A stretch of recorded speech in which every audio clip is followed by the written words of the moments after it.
Thank you. Coming up on 6:04 and happening today, there's a women's history event happening that honors the 60th anniversary of the Selma to Montgomery March. That march started with Bloody Sunday, and it led Congress to pass the Voting Rights Act of 1965. WSFA 12 News reporter Bethany Davis is live in our studio this morning. A number of women were a part of those protesters crossing that bridge, and you have two of them in studio with you this morning to share their story. I sure do. This is Jeanette Howard-Moore along with Margaret Howard. They're sisters who will speak later today at the Montgomery Interpretive Center. You guys were teenagers when you started that journey across the bridge.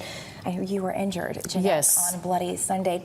What are some of the experiences that you'll share when you speak later today? Okay, I will share with them, being 16 at the time, years old, I had both fear and excitement.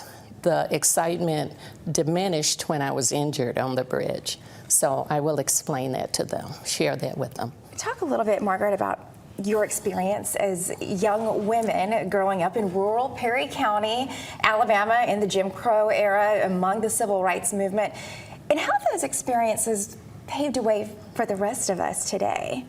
Okay, well, at that time I was 13 years old, very resilient, didn't really know what was going on, just knew that my parents said that I had to be there, and I was there. I was on the bridge on Bloody Sunday. I did not get hurt. I guess I was able to run fast enough in the right direction to keep from getting hurt. How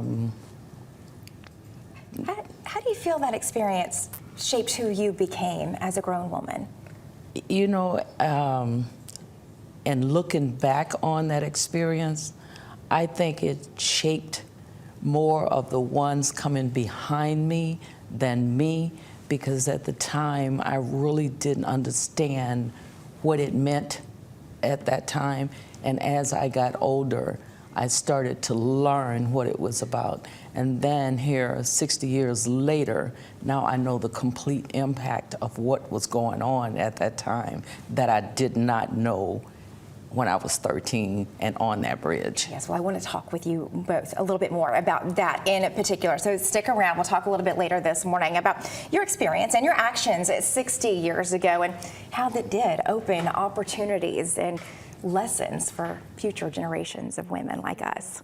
All right, Bethany, that program is set to start at 1 today at the Montgomery Interpretive Center on Alabama State's campus.